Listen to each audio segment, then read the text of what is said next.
Bonjour à tous ceux qui sont déjà connectés. Je vois que vous êtes déjà quasiment une centaine de personnes. Je suis Philippe Chibani-Jacot, je suis journaliste et le rédacteur en chef du FILCIDES, qui est donc la newsletter d'actualité sur l'économie sociale éditée par Quorum. Bienvenue à tous à cette webconférence toute singulière qui va traiter donc de la qualité de vie au travail dans cette période de confinement et pour la suite. Pardon, j'ai eu un petit souci d'écran qui m'a distrait. Pendant que tout le monde s'installe, voilà, je vois que le compteur augmente rapidement, donc vous arrivez tous dans la salle de cette webconférence. Je vous indique quelques éléments importants à prendre en compte sur le plan technique pour cette webconférence. Il arrive parfois que des inscrits se connectent deux fois à la webconférence, ce qui est un peu embêtant parce que ça fait perdre des places pour ceux qui arrivent après, vu que on peut être limité en nombre de places. Donc vérifiez bien que vous n'êtes pas connecté deux fois. Ensuite, pensez bien à éteindre votre micro afin qu'on ne vous entende pas. Ça pourrait devenir gênant à certains moments. Ensuite, vous voyez ci-dessous qu'il y a un encadré pour écrire vos questions et vos remarques. Alors, toutes ces questions et remarques seront transmises à l'animateur. Car je suis seul à l'écran pour l'instant, mais on a toute une équipe, tout le service com et bien sûr l'équipe CIDES qui est avec moi pour assurer et la technique et la transmission des questions. Donc dans le cadre de vos questions, vous pouvez poser tout à fait ces questions, elles seront modérées et elles me seront apportées à moi directement durant tout le fil de cette webconférence. Autant dire que donc ça permet une plus grande fluidité. Alors peut-être que je ne ferai pas des systèmes de questions-réponses en évoquant la question d'un tel et d'un tel. Ça se fera sûrement vers la fin. Pour autant, moi, le fait d'avoir les questions qui m'arrivent en cours de route, ça me permet aussi de faire évoluer les questions que je vais poser à nos intervenants. Je vois que ça monte toujours. On est en train d'attendre encore. Tous les intervenants sont déjà prêts, bien sûr. Sur la structuration de cette webconférence, donc je vous redonne le titre, qualité de vie au travail et organisation du travail, plus rien ne sera comme avant. Elle va être structurée avec un fil rouge qui sera bien sûr la présentation des principaux résultats du 3e baromètre de la qualité de vie au travail dans l'économie sociale et solidaire que Quorum a produit et qui aurait pu faire l'objet d'une conférence en direct, mais confinement oblige, nous ne l'avons pas fait. Donc on le présente cette fois-ci en webconférence. C'est tout aussi bien parce que ça permet d'avoir un public encore plus large qui assiste à la présentation de ces résultats. Alors résultats sur une enquête qui s'est déroulée en 2019, en octobre 2019. Donc on parlera de résultats du monde d'avant, mais qui vont être mis en relation avec tout ce que vous, structure de l'économie sociale et solidaire, avez vécu depuis ces mois de confinement et de crise sanitaire et de crise économique et sociale. Et c'est là que l'écho va être le plus important, puisqu'on va mettre en lien ces résultats qui nous donnent des résultats sur un temps long, parce qu'on va aussi créer les tendances sur les 3 baromètres qui ont été réalisés pour le moment et depuis 2013, avec tout ce que vous avez pu vivre, vous, pendant toutes ces semaines si singulières. Voilà. Je vous propose, même si le nombre de participants augmente encore, de ne pas perdre de temps. Nous avons 1h30 pour des échanges très très riches et vous serez en plus mis à contribution lors de 3 sondages que l'on va vous proposer à certains temps. Vous verrez s'afficher les sondages sur votre écran de manière toute naturelle et vous pourrez y répondre très très simplement. Nous allons commencer donc cette webconférence officiellement, tout simplement par des mots d'introduction. Tout d'abord, vous écouterez Thomas Blanchette, président de Quorum, qui bien sûr va introduire les débats de manière simple et brève à travers une vidéo que nous avons enregistrée à l'avance. Puis nous écouterons Christophe Itier, haut commissaire à l'économie sociale et solidaire et à l'innovation sociale, qui a accepté de nous apporter sa contribution aux discussions que nous allons avoir sur l'importance que revêt, selon lui, la qualité de vie au travail dans les temps que vive aujourd'hui l'économie sociale et solidaire. Une troisième intervention viendra conclure nos débats, celle de Jérôme Sadier, président de ESS France, qui tout simplement nous aidera à nous projeter dans cet après, sachant que ESS France a récemment lancé un appel à mobilisation de l'économie sociale et solidaire pour porter toutes les valeurs, les pratiques de l'économie sociale et solidaire pour structurer autrement le monde d'après. Voilà, donc je vous propose maintenant de regarder les deux vidéos de Thomas Blanchette, président de Quorum, puis de Christophe Itier, haut commissaire à l'économie sociale et solidaire. À tout à l'heure.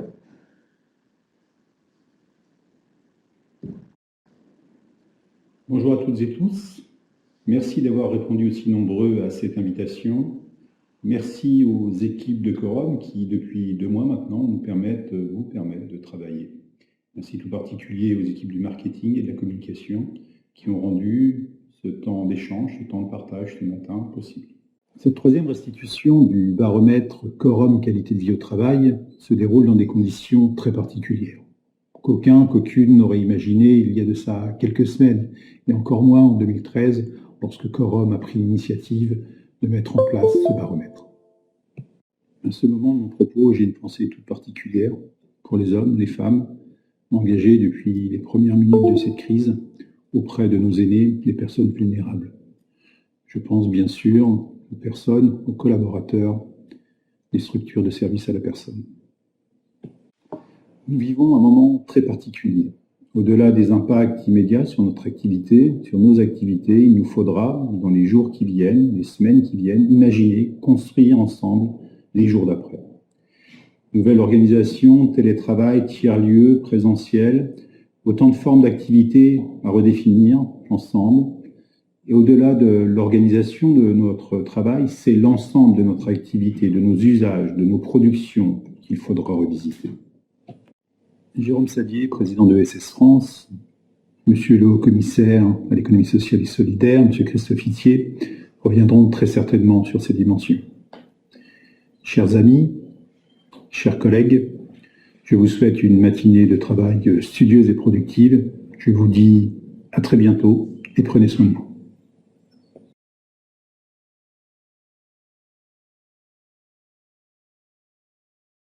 Bonjour, je suis ravi de vous retrouver pour ce webinaire consacré à la présentation du baromètre 2020 Quorum de la qualité de vie au travail au sein des entreprises de l'économie sociale et solidaire.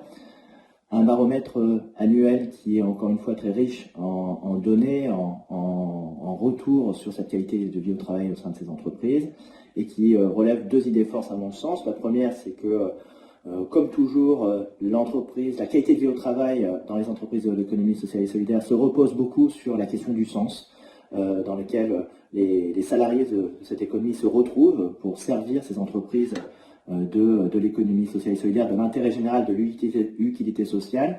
Et je pense que dans ces temps tourmentés, cette question est encore plus importante, cette question du sens et de l'utilité de son travail et du sens que l'on donne à son travail. Donc c'est une force de l'économie sociale et solidaire. Et puis, autre élément plutôt négatif, c'est cette forte dégradation de la qualité de vie au travail dans les organisations de l'ESS, liée notamment aux mutations à l'œuvre au sein de ces structures, à la fois mutations sur les métiers, sur les compétences, mutations technologiques, mais aussi mutations organisationnelles, sur les formes de travail, mais aussi sur les organisations, avec des processus de fusion, de rapprochement entre les structures qui viennent perturber la qualité de vie au travail dans les entreprises. Et donc, mais je sais que les directions des ressources humaines, les directions des établissements de l'économie sociale et solidaire sont particulièrement sensibles à ce sujet.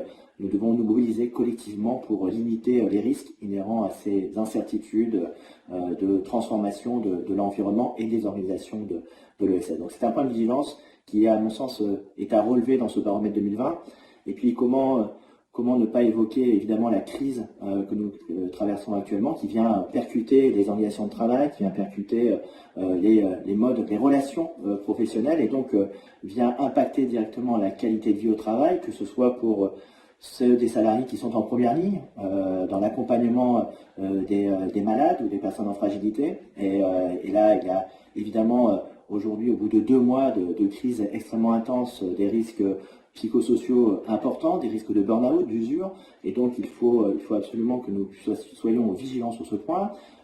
Impact aussi pour celles et ceux qui sont aujourd'hui en télétravail et qui on mesure combien la qualité de vie au travail dépend aussi de la capacité à gérer à la fois cette intrication nouvelle, vie personnelle, vie professionnelle, sur laquelle nous étions assez peu préparés collectivement, et donc ce qui était l'exception, le télétravail devient pour beaucoup la norme, et donc évidemment il y a ces considérants de qualité de vie au travail dans ce télétravail qui sont à prendre en charge, et puis ensuite évidemment toutes celles et ceux des salariés de l'ESS qui sont aujourd'hui en chômage partiel du fait de la baisse ou de l'arrêt d'activité de leurs entreprises de l'économie sociale et solidaire, et donc là encore, de grandes incertitudes aussi sur la reprise, sur comment le déconfinement va se faire, et donc là aussi des risques psychosociaux importants. Donc un contexte extrêmement sensible autour de la qualité de vie au travail, là aujourd'hui dans la gestion de l'urgence de la crise, mais aussi dans les mois et les années à venir, parce que cette crise va durer, en tout cas ses impacts vont être sur le moyen terme, et donc il faut que nous soyons collectivement vigilants sur ce point. C'est ce à quoi nous attachons dans le cadre de la cellule de liaison que j'ai mis en place avec l'ensemble des familles de l'économie sociale et solidaire, pour justement prendre en considération à la fois les impacts économiques, les impacts en matière de fiscalité, en matière de chiffre d'affaires, en matière de mesures de soutien à la trésorerie. Tous ces éléments sont extrêmement importants pour soutenir les organisations, mais aussi, et c'est des sujets que nous abordons régulièrement dans le cadre de cette cellule de liaison, les questions de la qualité de vie au travail, les questions sociales évidemment, puisque nous sommes dans un contexte inédit et il va falloir être particulièrement vigilant sur ces sujets. Donc bravo encore une fois pour ce baromètre extrêmement riche.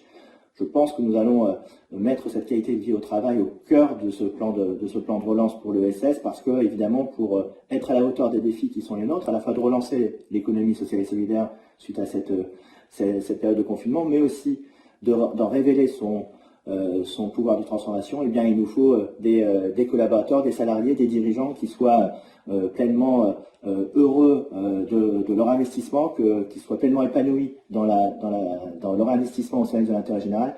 Et c'est à cela que l'on doit aussi s'attacher dans ce plan de relance et de transformation que nous souhaitons porter au sortir de cette crise. Donc je vous souhaite de riches débats et vous dire que cette présentation n'est que le début d'un travail en profondeur sur la qualité de vie au travail au sein des entreprises de l'économie sociale et solidaire, une qualité de vie au travail sur laquelle le ministère de la Transition écologique et solidaire est particulièrement vigilante.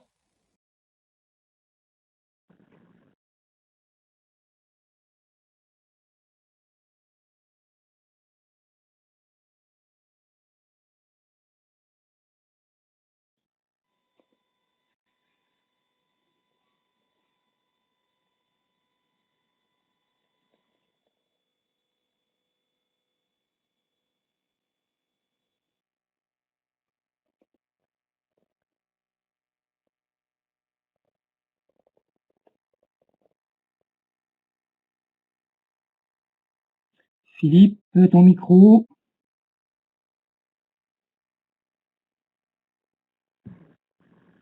Voilà, est-ce que vous m'entendez?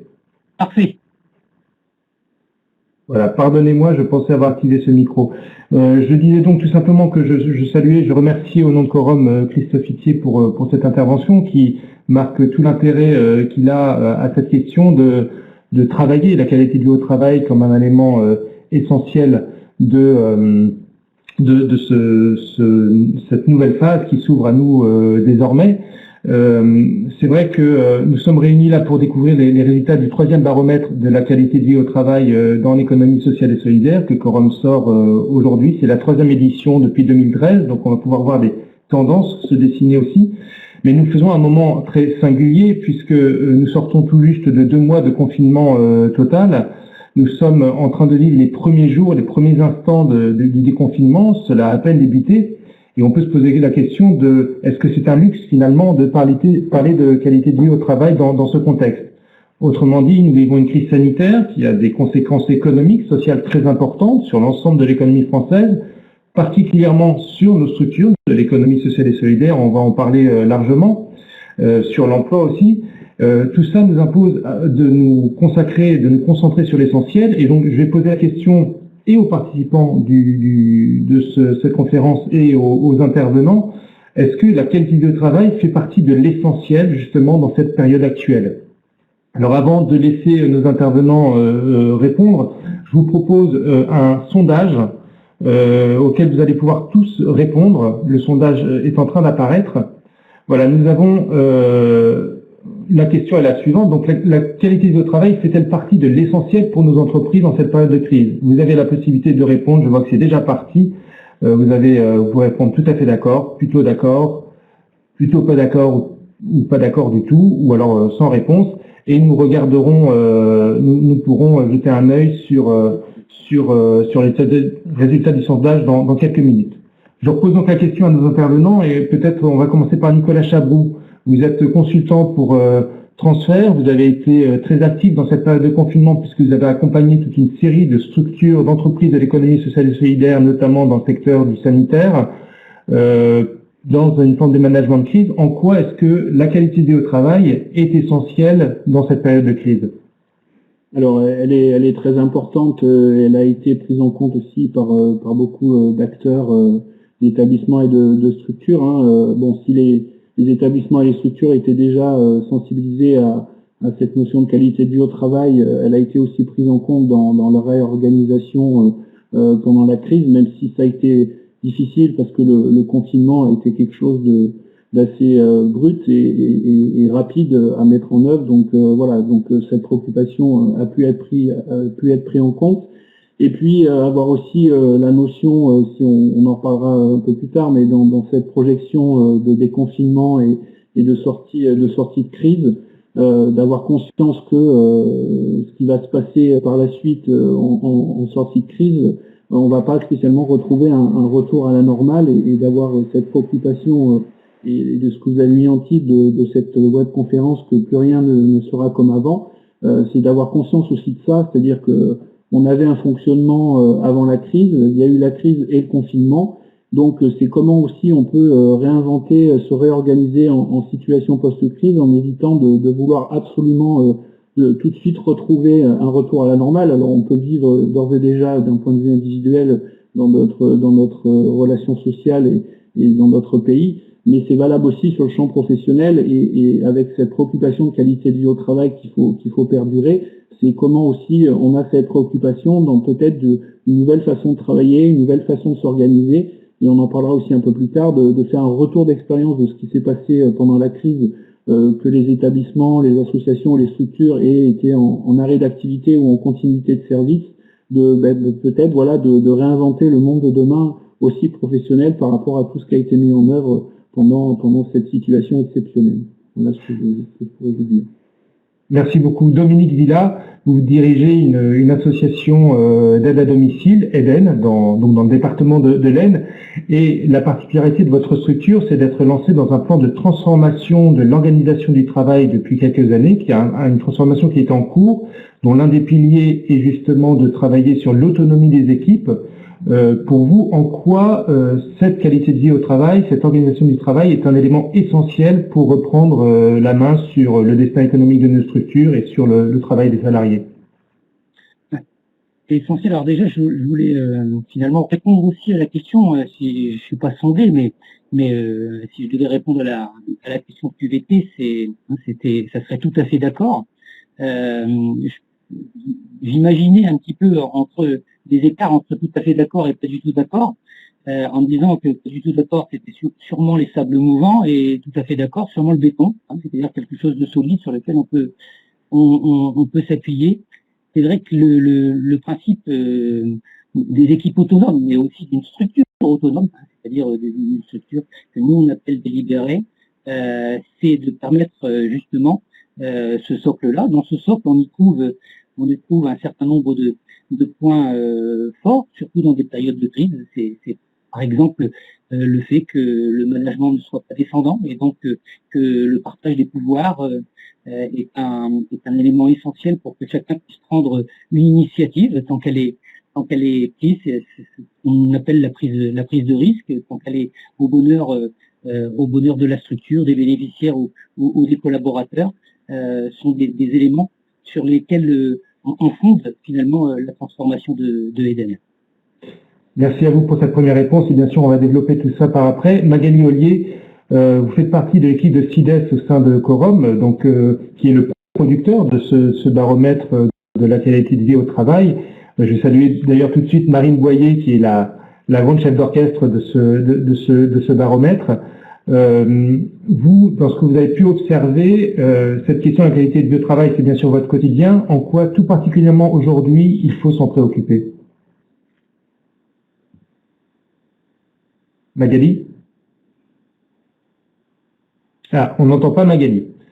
Ou Magali ne m'entend pas. Elle a peut-être un problème de connexion. On va tout simplement, je vais continuer avec Julie Gaillot. Donc, vous êtes de l'Institut CSA. C'est vous qui allez nous présenter les différents éléments de ce baromètre 2020 de la qualité de vie au travail dans l'ESS.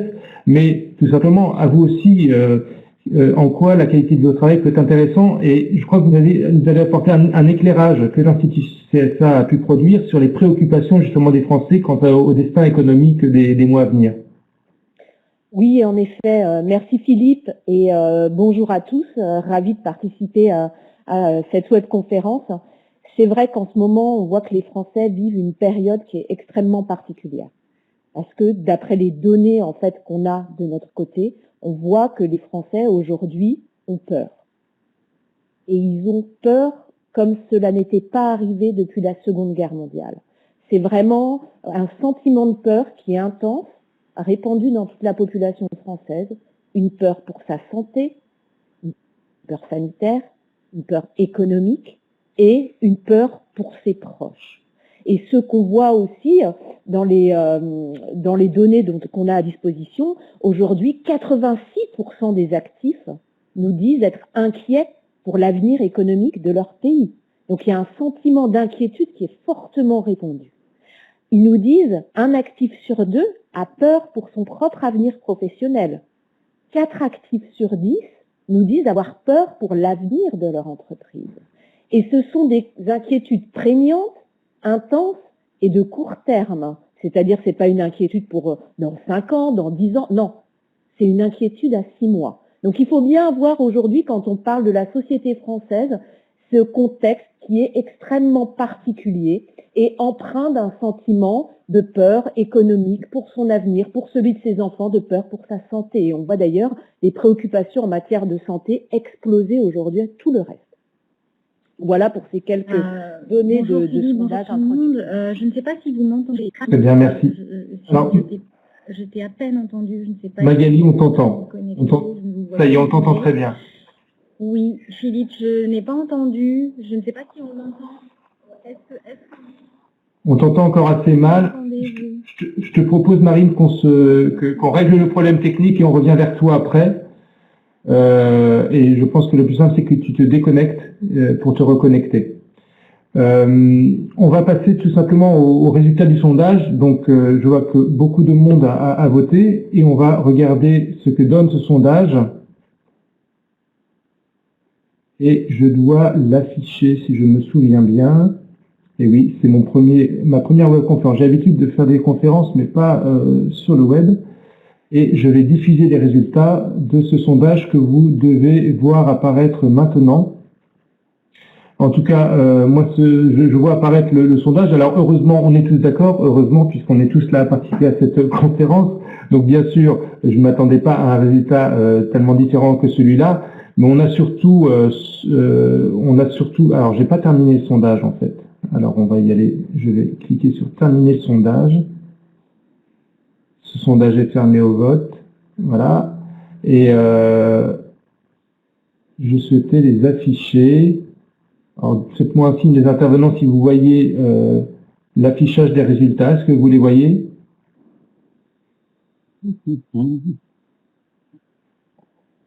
On l'avait, mais là, on l'a plus. On a juste la question et les réponses. D'accord. On va faire comme ça. Voilà. Oui, alors c'est plus les résultats. Bref, oui, les voilà. Donc en gros, on a 90% de personnes, ça bouge encore parce que j'ai laissé le sondage ouvert. On a tout simplement quasiment 100% de personnes qui sont préoccupées de ces questions de qualité de travail. Ça confirme tout l'intérêt de notre discussion. On va pouvoir passer à autre chose pour lancer la discussion sur le fond, et c'est ce qui intéresse C'est ce qui intéresse tout le monde. Donc tout le monde est d'accord, c'est très bien.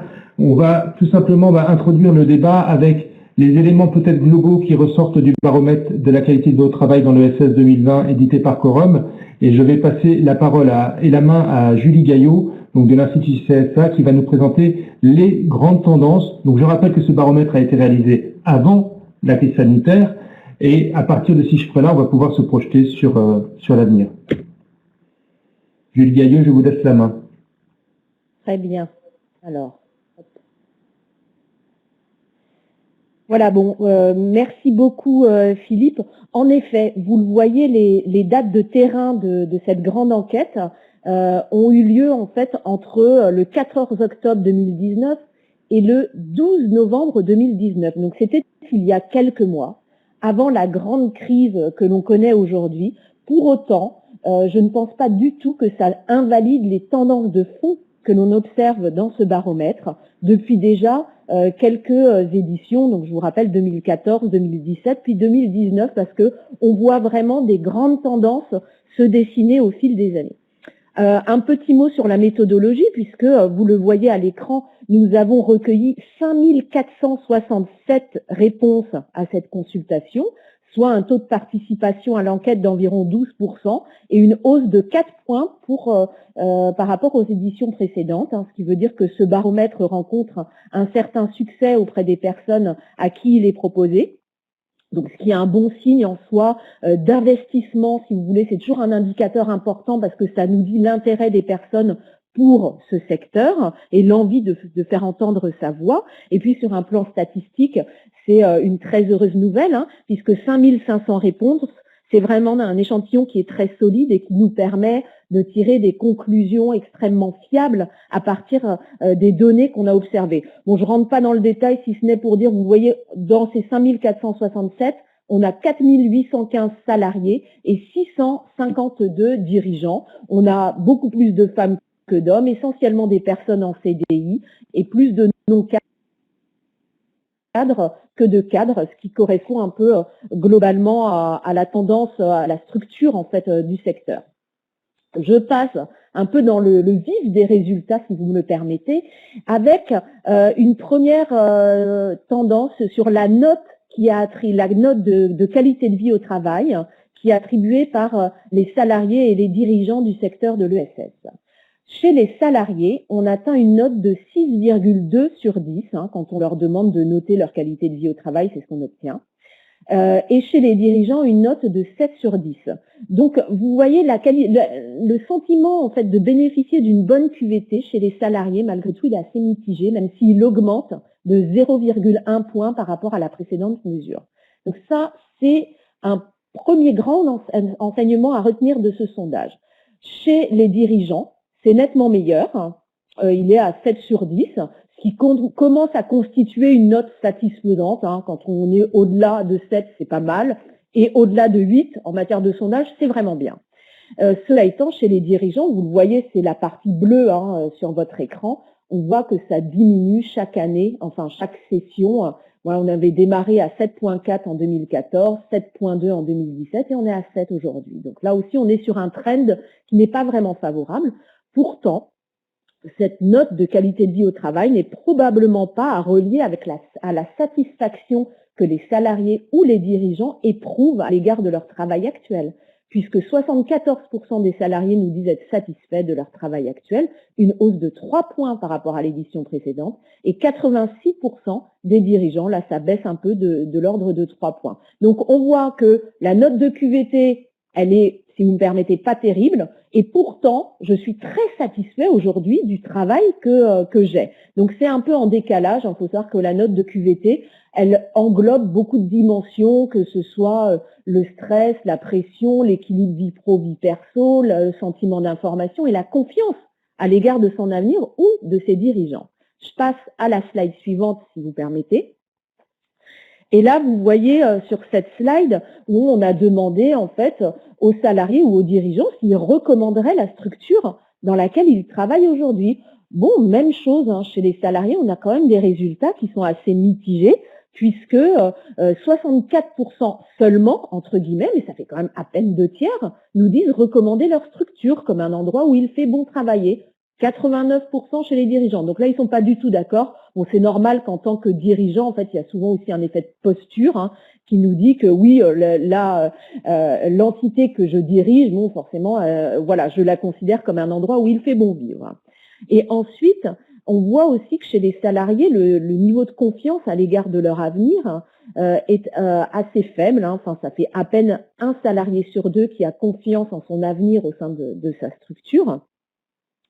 Et chez les dirigeants, ils sont aujourd'hui 78%, même si voilà, c'est un bon résultat, mais il est en baisse de l'ordre de 6 points par rapport à l'édition précédente. Donc vous voyez, on a des résultats qui sont assez contrastés, avec une très bonne satisfaction par rapport à son travail, et en revanche une note de qualité de vie qui est assez mitigée, une recommandation de la structure qui est assez mitigée également, et un niveau de confiance qui est un petit peu inquiétant. En tout cas, chez les salariés, on verra par la suite comment expliquer en fait ces niveaux d'information. Voilà.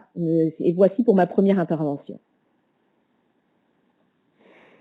Merci beaucoup Julie. Il y avait une question sur, est-ce que, là c'est la question piège peut-être, parce que je ne sais pas si vous avez des informations, mais est-ce qu'on a des éléments de comparaison avec l'ensemble des secteurs économiques, y compris hors ESS, sur ces notes de QVT? Est-ce que ça existe un indicateur qu'on pourrait comparer à ce baromètre qui lui est spécifiquement sur l'ESS? Alors, oui, alors on peut en avoir parce qu'effectivement l'Institut CSA fait régulièrement des enquêtes sur la qualité de vie au travail dans de nombreuses entreprises. Et ce que je peux vous dire aujourd'hui, c'est que je trouve que cette note, elle est un petit peu en décalage et un peu en dessous effectivement de ce qu'on peut observer dans d'autres secteurs. Et je vous expliquerai par la suite, parce que je ne veux pas piétiner entre guillemets mes interventions suivantes, mais on voit que dans le secteur, par exemple, il y a beaucoup d'informations, d'injonctions contradictoires. Il y a un niveau d'information par rapport aux changements qui ont été effectués au cours des dernières années dans les organisations qui est pas bon et qui est très anxiogène, notamment pour les salariés. Au niveau des dirigeants, on a une charge de travail qui est très élevée, avec une hyperconnexion qui vient nettement empiéter sur leur vie pro, vie perso, etc. Donc effectivement, si je la compare par rapport à ce que je fais d'habitude, on voit que la note de QVT, elle est un peu en dessous de ce qu'on peut observer ailleurs. D'accord, merci à vous. Merci.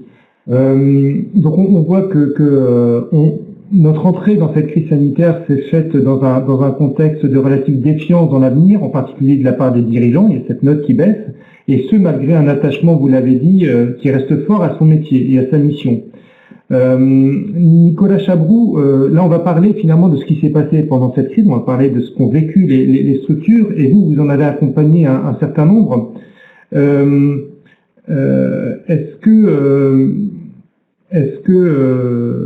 Pardon, quelle était ma question? Oui, qu'est-ce que vous avez pu observer en fait dans la réaction, dans la réactivité des structures de l'ESS durant cette crise sanitaire? Oui, alors en tant que formateur consultant, j'ai été amené et on a été amené à transfert de proposer et animer des formations sur le management de crise, voilà, sur aussi de l'animation de cellules de crise, tout ça pour tout ce qui a été mis en œuvre pendant cette situation exceptionnelle. Et on a été assez épaté par la réactivité et la créativité de différentes structures, des managements, des équipes, voilà, même si le secteur de l'ESS est aussi un secteur innovant et créatif, même si la note de QVT est pas très élevée par rapport à éventuellement d'autres secteurs, d'après ce que nous disait Julie. Mais voilà, donc cette réactivité et créativité a été assez remarquable au début de la période de confinement. Et voilà, autant que ça soit sur des façons de travailler où beaucoup de structures, soit qui ont été en arrêt ou en situation de continuité de service, le développement du travail à distance. Et pour certaines structures, entre autres dans le secteur médico-social, c'était pas une pratique très très courue, mais la situation de confinement a de fait amené des nouvelles pratiques de travail à distance, des nouvelles pratiques de communication interne, avec le développement d'outils numériques pour ce faire, des moyens et des façons de communiquer différentes, voilà, entre le présentiel et le distanciel, donc une façon de s'adapter aussi par rapport à ça. Et puis, il y a eu aussi des questions pour des établissements ou des structures ou des associations qui ont été dans une continuité de service d'accueil du public, hein, que ce soit dans les EHPAD ou dans le domaine du handicap, aussi de privilégier la communication externe, parce que pour les familles, ça peut être aussi compliqué, ou l'entourage de ne plus voir ses proches de manière régulière à cause du confinement. Et comme il a été dit, le confinement a entraîné aussi beaucoup d'angoisse et beaucoup d'inquiétude. Donc il y a eu aussi des choses innovantes en termes de communication externe. Je peux vous donner un exemple que j'ai entendu parler lors d'une formation où un établissement, pour garder du lien avec des familles, a créé une newsletter hebdomadaire qui était faite par les équipes de l'établissement et qui était envoyée toutes les semaines aux familles pour un petit peu informer comment ça se passait dans l'établissement, comment vivaient les usagers le confinement et tout ça. Et l'idée, on en reparlera aussi tout à l'heure sur un petit peu comment capitaliser tout ce qui a pu été fait, c'est que cette newsletter, en fait, va perdurer dans le temps. Alors, ils vont peut-être pas la garder de manière hebdomadaire, mais ils en ont vu toute l'utilité pour garder du lien avec l'extérieur et de perdurer cette pratique. Et puis, quelque chose qui va être aussi à prendre en compte par rapport à la situation de crise au confinement est lié à la qualité du travail. Il y a aussi dans beaucoup d'établissements, de structures, d'associations, de coopératives, des personnes qui ont été en arrêt, soit en arrêt maladie, soit en arrêt de travail pour garde d'enfants ou en chômage partiel. Donc la question aussi, c'est comment refaire équipe, comment recréer une dynamique et en étant vigilant sur la communication, sur le côté relationnel aussi qu'on peut engendrer, qui peut se passer aussi en situation post-crise. Donc voilà, c'est comment aussi on prolonge l'activité dans une autre façon de communiquer, une autre façon de travailler et de refaire équipe dans ces situations-là. Et on en reparlera justement sur cet aspect-là des relations dans les équipes avec Magali Ollier, qui, comme vous l'avez vu, nous entend, pourra nous parler, et simplement on n'a plus la caméra pour limiter les problèmes de connexion. Je vous propose, avant de passer la parole à Dominique Villa, qui va nous raconter un peu comment ça s'est passé du côté d'Eden, un second sondage qui vous permettra justement de poser la question de qu'est-ce qui vous a le plus préoccupé finalement durant cette phase de confinement dans vos structures respectives. On vous propose toute une série de réponses. Vous pouvez en choisir plusieurs d'ailleurs, comme monter un dossier d'activité partielle. Qu'est-ce qui vous a le plus occupé, préoccupé? Alors ça a pu évoluer aussi dans le temps. C'est pour ça qu'il est possible d'avoir plusieurs réponses. Et on est autant sur les questions du management d'équipe, de la mise en place du télétravail, de comment on régule une charge de travail, ou alors encore comment on fait vivre le dialogue social. Je vous laisse vivre donc je vous laisse répondre le temps de nos échanges pendant quelques minutes et on reviendra sur ce sondage ensuite. Dominique Villa, vous, comme je l'ai dit, vous dirigez une association d'aide à domicile qui s'est engagée dans un grand plan de transformation de l'organisation du travail avec un pilier central qui est l'autonomie des équipes. Vous allez peut-être nous décrire un petit peu plus. Comment ça s'est passé pour vous? Vous êtes donc plutôt une structure en avance sur la question, sur l'appropriation des questions de qualité de vie au travail. Est-ce que vous étiez en avance aussi pour pouvoir répondre aux défis de ce confinement qui s'est imposé à nous, on va dire, quasiment du jour au lendemain? Non, je suis pas sûr qu'on était en avance sur le sujet. On n'était pas mieux armés que la plupart des structures. Déjà parce que pour être armé, parce que finalement c'était un terme un petit peu aussi à la mode, il fallait avoir au moins une armure. L'armure des aides à domicile, comme de beaucoup de professionnels, c'était les EPI, et particulièrement un certain nombre d'entre eux qui s'appellent des masques ou des blouses ou des surblouses. Et on a été évidemment, comme beaucoup, totalement surpris de cette pénurie, du moins du manque de matériel accessible pour la structure. Comment vous l'avez géré justement cette pénurie précisément? Comment vous l'avez géré? On l'a géré de deux façons. Alors déjà, simplement parce qu'on avait aussi une structure, des institutions dans l'Aisne comme le conseil départemental, voire même la préfecture avec l'ARS qui nous a aidés sur des situations d'urgence. Et puis on avait quelques stocks. On a fait aussi appel à l'extérieur pour pouvoir gérer ça. Et surtout, on a très rapidement pris des décisions qui c'était de ne pas respecter les avis sanitaires. Hein. Les avis sanitaires, si vous vous en souvenez, c'était 9 masques par semaine par salarié. Hein. Donc il fallait sûrement en découper quelques-uns dans une journée pour arriver à faire correctement les interventions. Donc nous, on a pris très rapidement la décision en prenant le risque, hein, d'ailleurs. Hein, c'était 2 masques par jour par salarié, 7 jours sur 7. Quand ils ne travaillent pas, ça veut dire qu'ils sortent. Et s'ils sortent, il est préférable d'avoir des masques, sinon on ne vient pas travailler le lendemain. Donc ça, c'est des éléments qu'on a rapidement pris en se disant voilà, on gérera j'allais pas dire au jour le jour, mais à la semaine par semaine, hein, parce que notre cellule de crise se réunit 2 fois par semaine, et on a finalement par cette prise d'initiative rassuré assez rapidement les intervenants sur non pas qu'on avait tout pour bien faire, mais qu'on faisait tout pour bien faire. Et ça, c'est dans cette notion de transmission de l'information et finalement aussi de confiance et de transparence. Ce sont des éléments de la transformation de Révolution. On a pris aussi comme décision assez rapidement, puisqu'il y a en aide à domicile, mais aussi dans d'autres secteurs, ce qu'on appelle le droit de retrait. Hein. Finalement, c'est-à-dire des salariés qui disent moi, je suis pas assez équipé ou je trouve que la situation est dangereuse pour pouvoir intervenir correctement. Dans ce cadre-là, nous, ce qu'on a pris comme décision, c'était aucun droit de retrait des salariés. Le droit de retrait s'applique pour Eden. Et donc, si on n'a pas suffisamment de matériel, si on n'a pas suffisamment de sécurité pour pouvoir intervenir, ce qu'on appelle nous ici la politique de moindre risque, on ne vous fera pas intervenir. Et on dira non à certaines situations de malades avérés ou de Covid revenant à domicile. Et on est encore dans cette position, même si on a un peu plus de matériel, je veux dire, que tout n'est pas possible et tout ne peut pas être garanti par la structure si on n'a pas suffisamment d'outils pour pouvoir bien faire les choses.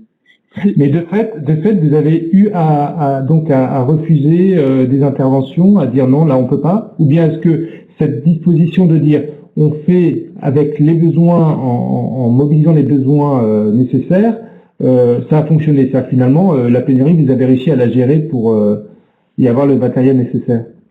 Alors, est-ce que c'est la chance, hein, ou pas des débutants, hein, mais est-ce que c'est la chance finalement ou le fait d'être optimiste et d'être très très transparent sur ce que l'on fait? On n'a pas eu de refus de situation. On n'a pas eu non plus beaucoup de situations à accompagner. Hein, on en accompagne plutôt un peu plus maintenant. Hein, on en a trois bénéficiaires là où on a une cellule dédiée hein, qui intervient spécifiquement auprès des malades Covid avec zéro porosité avec les autres intervenants.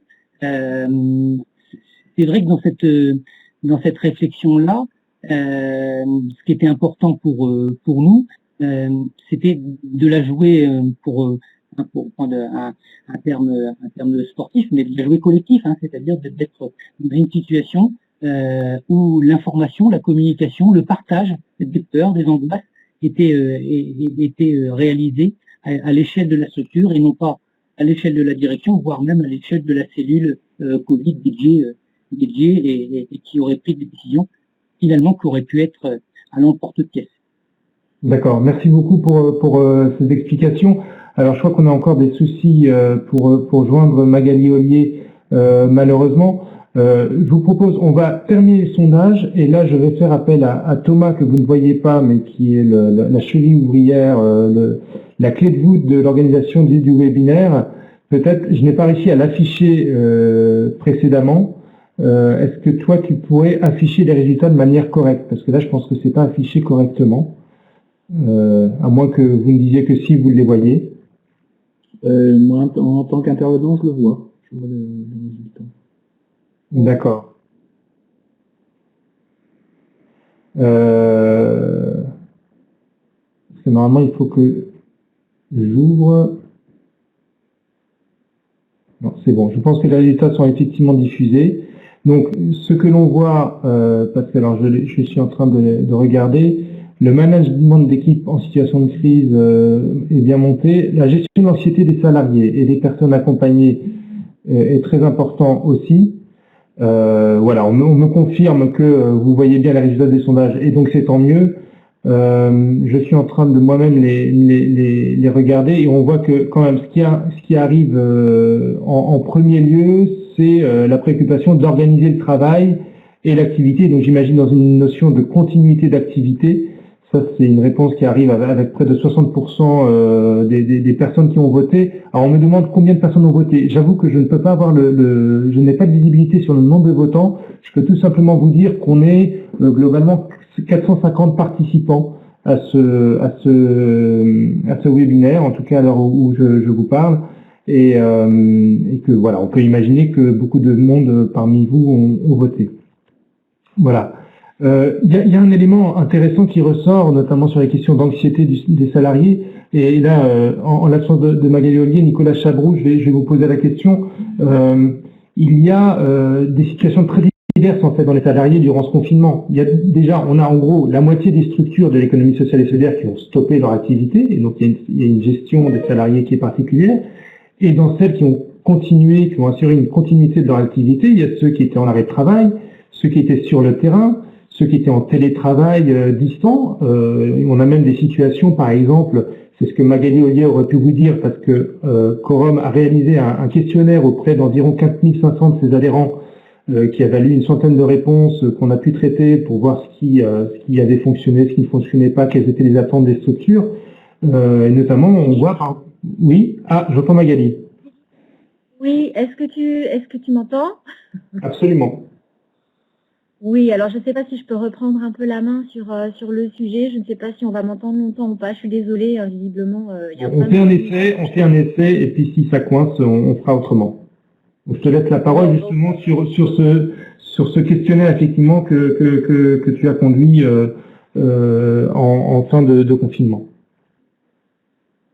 Oui, voilà. Donc effectivement, on a lancé un questionnaire auprès d'un certain nombre d'adhérents de Quorum, à la fois sur leurs difficultés, mais aussi les initiatives qui ont été mises en place pendant la crise et le confinement. Et donc, si je reprends un peu ce que vous étiez en train d'évoquer autour du sondage, les réponses à ce sondage rejoignent tout à fait les enseignements de ce questionnaire. C'est-à-dire que les réponses montrent que les structures ont effectivement rencontré 3 catégories de situations de travail dans ce contexte de crise. On l'a vu déjà, le télétravail pour une grande majorité, pour les fonctions support, pour les fonctions administratives, mais également pour les travailleurs sociaux et pédagogiques, donc les éducateurs, les animateurs, les professeurs, les AMP. Deuxième catégorie, c'est effectivement l'arrêt, la diminution de l'activité avec la fermeture de structures pour un grand nombre de salariés. Et la troisième, c'est bien sûr la continuité des activités de prise en charge et de soins de public qu'ils nécessitent. Et donc, les structures, selon la situation, ont conduit les activités sous un mode dégradé et ont été préoccupés par un certain nombre de choses, outre le manque de moyens en équipement de protection individuelle. Ils ont été préoccupés par plusieurs éléments que je voulais évoquer avec vous. Déjà, des questions de moyens techniques, une insuffisance de moyens techniques et d'équipements pour rester en contact avec les équipes, mais aussi les usagers, voire exercer un management à distance. Ils ont été préoccupés par les ressources diminuées, la gestion de l'activité en effectif réduit, on a vu, mais aussi par un difficile maintien des collectifs de travail, avec notamment la disparition des échanges informels, mais aussi forcément le difficile travail en binôme, en équipe, etc. Ce qu'on a pu aussi retenir des éléments de réponse, c'est qu'ils ont été préoccupés par la complexité d'un management collaboratif et soutenant du fait de la distance, mais aussi des réorganisations et des décisions à prendre dans l'urgence, d'une surcharge de travail pour l'encadrement, pour le management en général, et puis préoccupés par des situations paradoxales, voire même intenables, de devoir accompagner des usagers en situation de distanciation sociale lorsqu'il est justement nécessaire de trouver la bonne proximité dans ces métiers. Ce que nous montre aussi ce questionnaire, les réponses à ce questionnaire, c'est que ces situations ont des conséquences à la fois sur le public mais aussi sur les professionnels. Voilà, donc je ne sais pas si on a le temps encore un peu d'évoquer cela. Très rapidement, Des conséquences sur le les public, deux c'est-à-dire une principales. prise en charge. Oui, voilà, donc bien sûr des conséquences pour le public avec une prise en charge de moindre qualité qui a elle-même conduit à aggraver des situations sociales, familiales, médicales des personnes accompagnées. Voilà, je peux prendre l'exemple il est très difficile en fait de faire comprendre à une personne qui est autiste le concept de confinement ou pareil pour des adolescents avec un handicap psychique.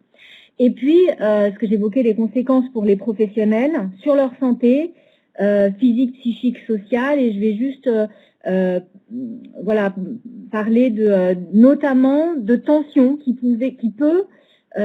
se sont révélées, on va dire, à l'intérieur des équipes professionnelles, notamment entre ceux qui sont restés sur le terrain et ceux qui ne pouvaient plus, qui étaient en télétravail. Il y avait une sorte d'enjeu de solidarité, mais aussi de culpabilité qui pouvait se jouer dans certaines équipes.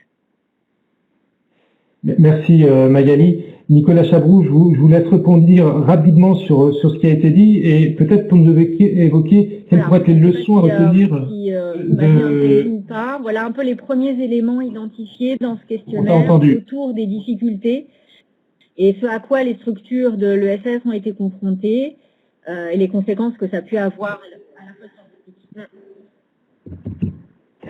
Voilà, oui, Nicolas Chabroux, je voulais vous relancer très rapidement, de manière très succincte, parce que malheureusement, avec les complications techniques, on a pris un petit peu de retard, sur les leçons à retenir finalement de cette période, les leçons de ce management de crise. Les leçons, hein, elles peuvent être les mêmes qu'en situation, on va dire, normale et classique, hein, c'est-à-dire que le management a été, avec les équipes, fortement mobilisé sur la réorganisation qu'engendrait le confinement, alors soit par biais de fermeture d'activités ou de continuité de service, mais il ne faut pas oublier aussi l'autre aspect du management qui est important, c'est le côté relationnel qu'il faut perdurer aussi en situation de crise et on verra aussi en sortie de crise. Et c'est vraiment sur ces deux aspects sur lesquels il faut s'appuyer, parce que sur l'aspect relationnel, le côté aussi important à prendre en compte dans ce que nous disait aussi Magali dans le retour et par rapport au sondage, c'est la gestion de l'implication émotionnelle, de comment ont vécu les salariés les périodes de confinement, alors que ça soit en arrêt d'activité avec toute l'appréhension et l'angoisse de rester chez soi avec un sentiment de culpabilité, comme l'a dit Magali, ou en situation de continuité d'activité, l'appréhension de la sortie de crise, est-ce qu'on a suffisamment les équipements, est-ce qu'on est suffisamment armé pour faire face au confinement et à ses conséquences.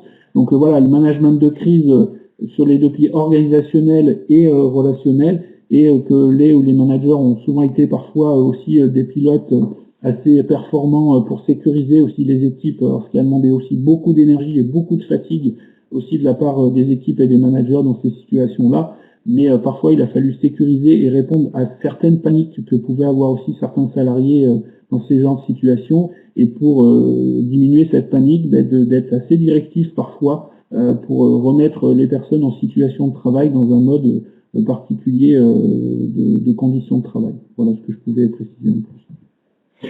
Bien, il s'agit maintenant de savoir ce qu'on peut apprendre, ce qui va évoluer dans l'avenir, de se projeter dans l'avenir qui s'offre à nous. Et peut-être pour introduire cet aspect-là, Julie Gaillot, est-ce que vous pouvez nous évoquer quels sont les grands points d'appui de la qualité de vie au travail qui ressortent dans le baromètre 2020 de la qualité de vie au travail dans l'économie sociale et solidaire? Très bien, donc on va voir en effet ensemble quels sont les points d'appui sur lesquels les salariés et les dirigeants peuvent s'appuyer justement dans le secteur. Alors, si on reprend les slides à l'écran, rapidement, moi j'en vois 3 et qu'on va ensuite détailler. 1, le sentiment d'utilité dont bénéficie l'ensemble des salariés et dirigeants du secteur. 2, un cadre de travail qui est très agréable, je parle de l'ambiance, etc. 3, le soutien managérial qui est très important. Donc voici 3 grands points en fait qui viennent structurer et tirer la note de qualité de vie au travail vers le haut. Si on vient rapidement maintenant sur le sentiment d'utilité, rapidement, mais je m'y étends un peu parce que c'est quelque chose qui va vraiment distinguer fondamentalement le secteur de l'économie sociale et solidaire. Puisque vous voyez, 85% des salariés se sentent utiles au public ou aux bénéficiaires, hein, plus 2 par rapport à la dernière vague, et 96% des dirigeants, plus 3. Et c'est vraiment quelque chose de très structurant dans le secteur et qui va expliquer probablement aussi le fort niveau de satisfaction par rapport à son travail qu'on a observé tout à l'heure. Hein, c'était à peu près 75% des salariés qui étaient satisfaits de leur travail. Donc voilà en fait quelque chose qui est très prégnant, qui distingue les salariés et les dirigeants du secteur par rapport à l'ensemble des actifs français, où là justement on va observer un sentiment d'utilité professionnelle qui va être nettement en dessous de ce qu'on voit dans l'ESS. Et c'est une question qui est cruciale aujourd'hui, hein, à un moment où l'utilité sociale de nos métiers à tous est fortement questionnée.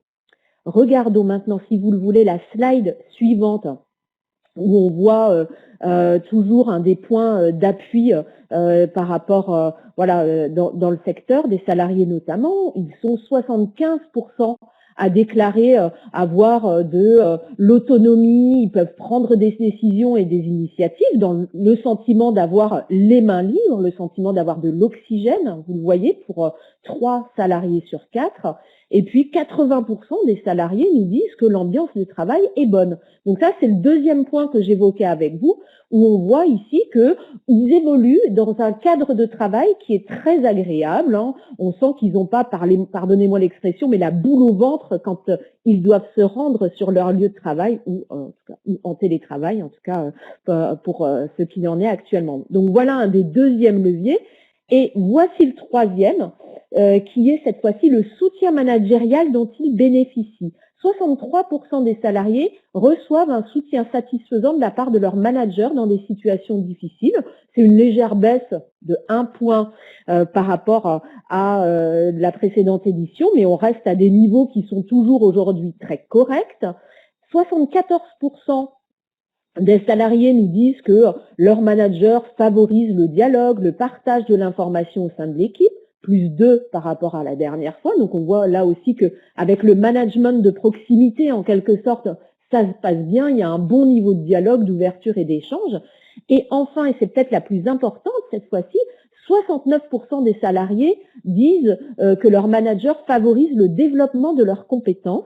Et là, c'est une hausse de 10 points par rapport à la précédente mesure effectuée en 2017. Donc c'est alors quand on est, vous imaginez, hein, sur un échantillon aussi solide que celui qu'on a, c'est-à-dire 5500 réponses, une hausse de 10 points, c'est énorme et c'est extrêmement signifiant. Et ça veut bien dire qu'aujourd'hui, il y a des efforts qui ont été faits à ce niveau-là par rapport au développement des compétences des salariés. Donc voilà, et j'en aurais terminé en fait pour ces points d'appui dont bénéficient les salariés de l'ESS et qui tirent la note de QVT vers le haut. On verra tout à l'heure justement ce qui la tire vers le bas. Micro, Philippe.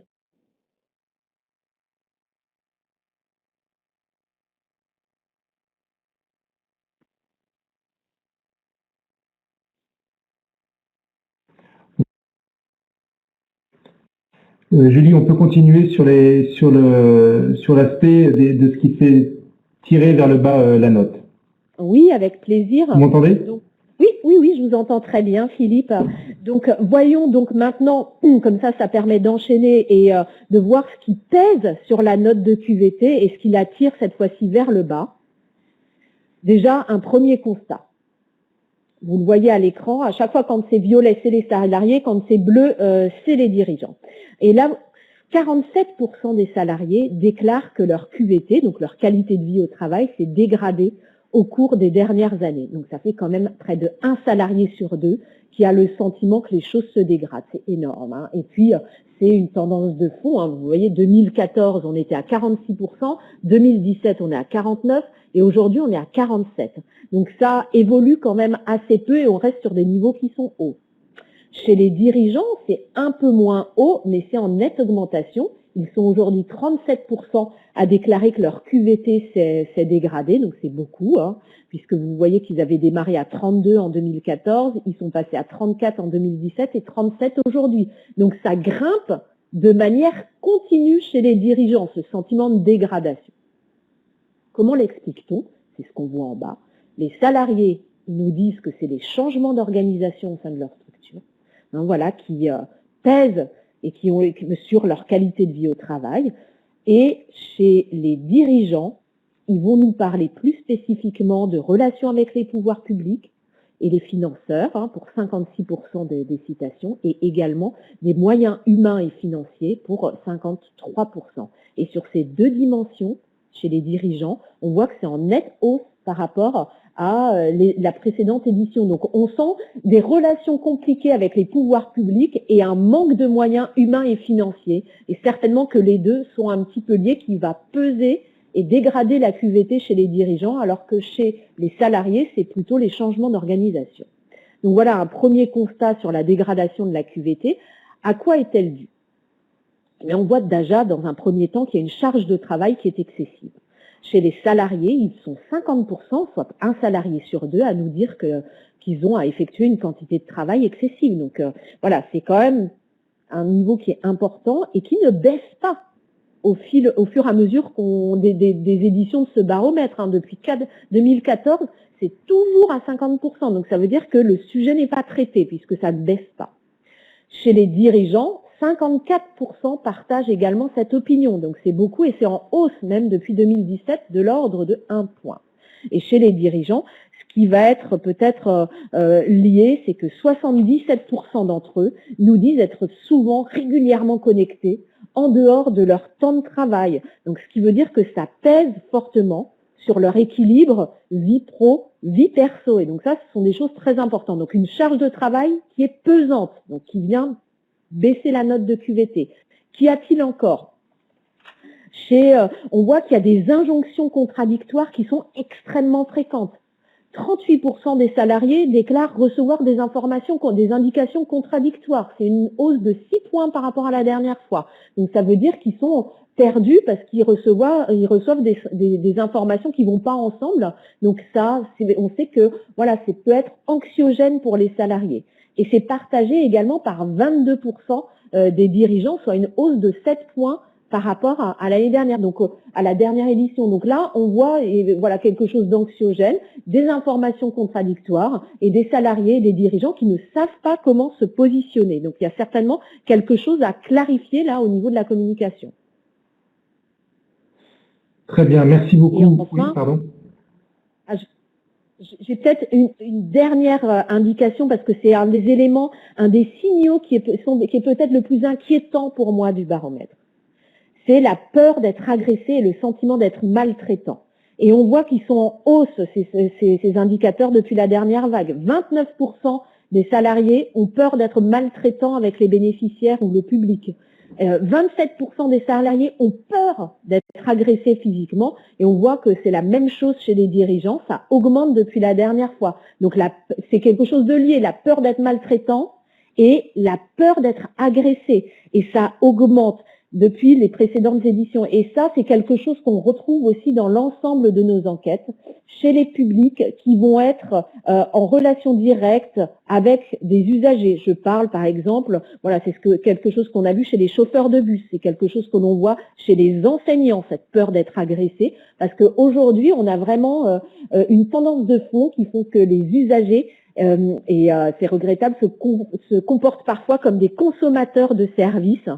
Et quand ils ne sont pas satisfaits, eh bien, il y a des comportements d'agressivité qui se font jour et qui pèsent fortement sur ceux qui les reçoivent. Et ça, c'est très inquiétant parce que chez ces salariés qui reçoivent ces comportements agressifs, on voit le niveau d'engagement, en fait, baisser fortement par rapport, voilà, à leur emploi. Et ils ont besoin d'un soutien très net de la part de leurs dirigeants, sinon ils se désengagent. Et c'est fini, j'ai terminé, Philippe. Donc vous n'allez pas sortir votre réveil. C'était notre petit code. Merci beaucoup. Je voudrais qu'on revienne sur un élément intéressant, un de ces points d'appui qui est l'autonomie et que l'on peut mettre en regard effectivement avec cette peur, ce sentiment d'être maltraitant, et on l'a déjà évoqué pendant cette période de confinement, ce sentiment a pu être exacerbé. Dominique Villa, vous qui avez mis en place des équipes très autonomes, qu'est-ce qu'on peut apprendre de tout ça? Qu'est-ce qui va servir pour la suite?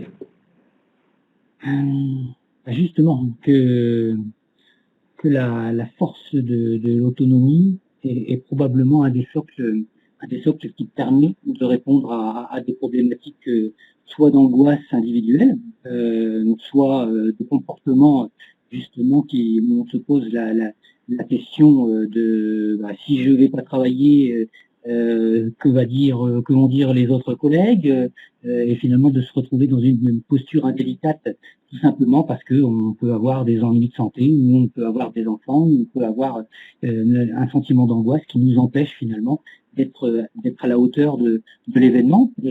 Et finalement, la force de l'autonomie, mais aussi de la responsabilité, c'est de pouvoir être dans un partage du bien comme des difficultés. Et finalement, quand on est dans ce dispositif-là, où on a une gestion collective, où on a des responsables tels qu'on les a mis en place avec un binôme responsable d'équipe autonome, coordinatrice de parcours, qui sont à l'écoute, qui sont là en position de ressources et non pas en position de hiérarchie, on se retrouve dans un système qui est déjà bienveillant, qui est forcément géré différemment de structures qui finalement imposent, voire même, tel qu'on l'a vu dans le sondage, sont dans la contradiction entre les directions prises et les outils à disposition. Donc cette gestion-là pour Eden dans les équipes autonomes, on a vu que Eden n'est pas totalement autonome, hein. Il y a des équipes qui ne le sont pas. On voit finalement un gros écart entre ces équipes, même si la gestion sectorisée, hein, puisque toutes les équipes sont sectorisées, apporte déjà un certain nombre de repères en termes d'échanges professionnels. On a aussi dans ce biais-là une volonté dans un collectif d'assurer, pour pas dire d'assumer, mais pas de manière administrative, la continuité du service. Et donc dans ce cadre-là, évidemment, on priorise l'activité en fonction de ce que disent les intervenants, en fonction de la connaissance qu'ils peuvent avoir des bénéficiaires. Ça ne veut pas dire qu'on est pour certains bénéficiaires dans une grande difficulté de santé, mais on peut être dans une grande difficulté sociale, c'est-à-dire avec l'éloignement de la famille, de proches. À ce moment-là, effectivement, la priorité, même si par exemple c'est des heures d'entretien ou de tâches domestiques, ça devient un acte essentiel de continuité de service. On répond de manière très sensible à chaque situation, parce qu'il y a cette forme de proximité, parce que la coordinatrice de parcours passe elle totalement confinée, passe des dizaines d'appels dans la journée, que ce soit aux proches, que ce soit aux bénéficiaires, que ce soit avec de travail AVS, pour savoir exactement ce que doit mettre en place le service par rapport aux besoins des bénéficiaires. Ça a permis aussi, de façon très, très intéressante, de se dire que ces besoins-là pouvaient être des besoins sociaux. Donc, dans ce rapport aux besoins sociaux, c'est qu'on pouvait ne plus être forcément dans une intervention, entre guillemets, d'accompagnement social avec une prise en charge, mais simplement d'accompagnement social avec j'ai besoin de sortir un petit peu, j'ai besoin d'avoir des relations avec l'autre, et on a mis des tablettes en place pour pouvoir avoir ce type de relation. J'ai besoin d'un certain nombre d'éléments qui me rassurent, qui permettent finalement une continuité du soutien à domicile, mais dans des conditions différentes. Et ça, les équipes autonomes ont effectivement facilité cette approche-là, ce regard-là, dans une proximité qui est totalement assumée. Merci beaucoup. Magali Ollier, en préparant la conférence, m'expliquait que, en observant les retours des structures, elle avait pu constater quand même une forme de réadaptation du travail en interne, notamment sur une façon on a travaillé sur la priorisation des tâches, on repriorise les tâches. Il y a un peu des aspects sur l'autonomie. Il y a aussi des formes d'organisation solidaire qui ont été observées, par exemple, dans des associations qui vont transférer des ressources humaines inutiles en période de fermeture d'un établissement, par exemple, sur une autre activité qui avait besoin de plus de monde, ou alors de compenser l'absence de personnes en arrêt de travail. Nicolas Chabroux, selon vous, qu'est-ce qu'il y a à apprendre de ce qui s'est passé pendant ces périodes de confinement dans les structures et qui doit servir à se projeter vers les nouvelles formes d'organisation que l'on peut imaginer? Il y a beaucoup de choses à prendre, hein, et comme je le disais tout à l'heure, c'est-à-dire que tout ce qui a pu être créé, tout ce qui a pu être mis en place dans les fonctionnements pendant le confinement ou la situation de crise, c'est d'en faire l'évaluation et de voir qu'est-ce qu'on peut réinvestir. Et peut-être dans ce côté créatif dans la sortie de crise, de le faire perdurer aussi, et en impliquant aussi tous les acteurs, tous les salariés, les managers aussi dans cette réflexion, que cette réflexion se fasse de manière collective et partagée.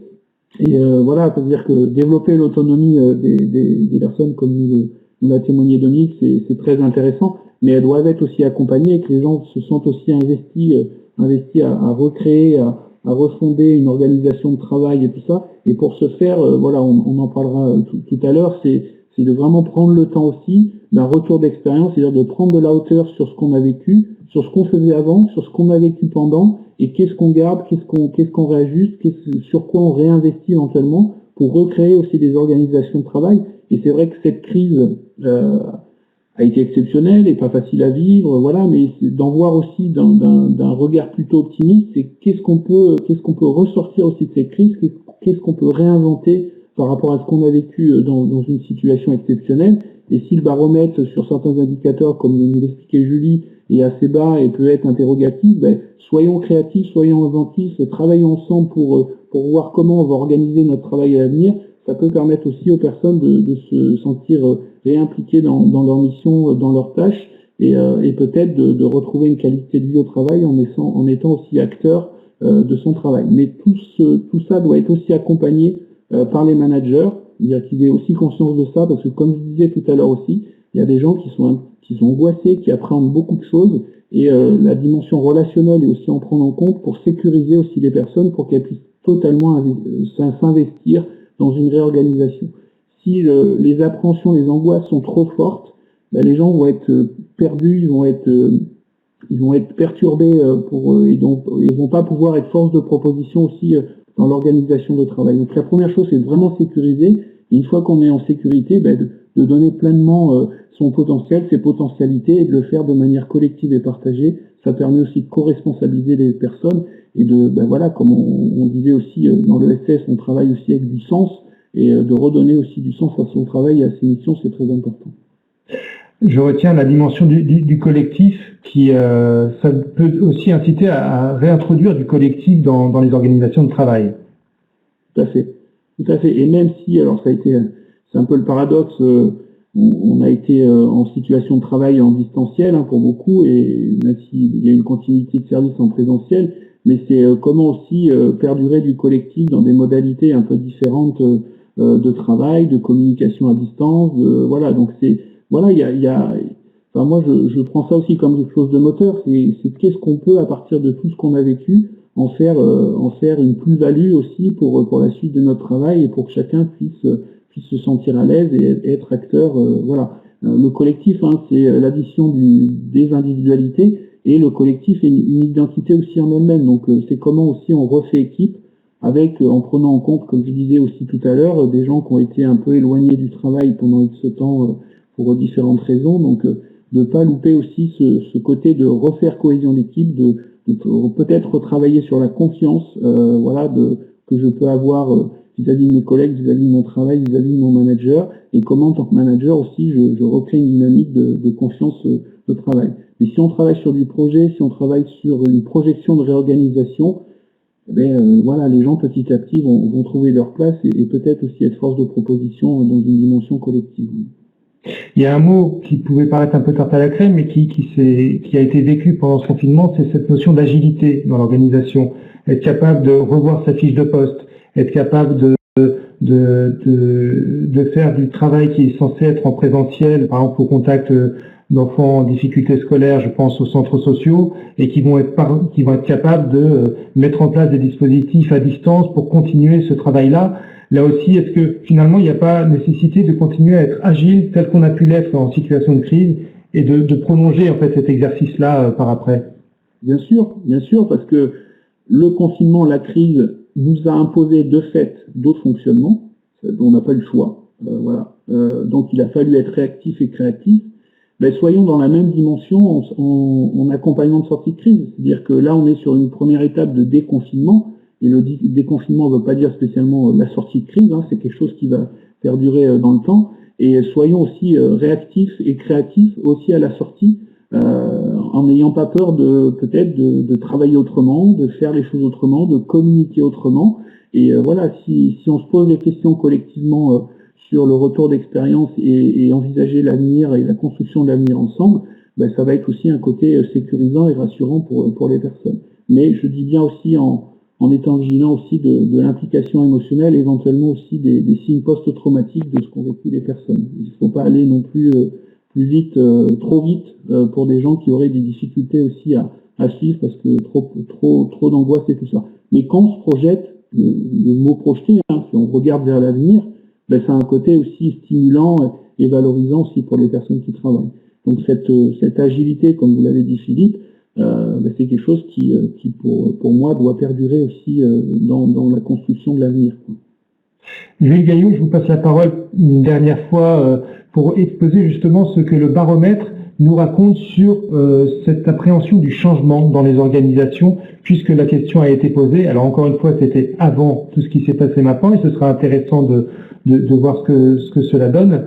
Qu'est-ce que dit le baromètre sur cette question de l'appréhension du changement dans les organisations?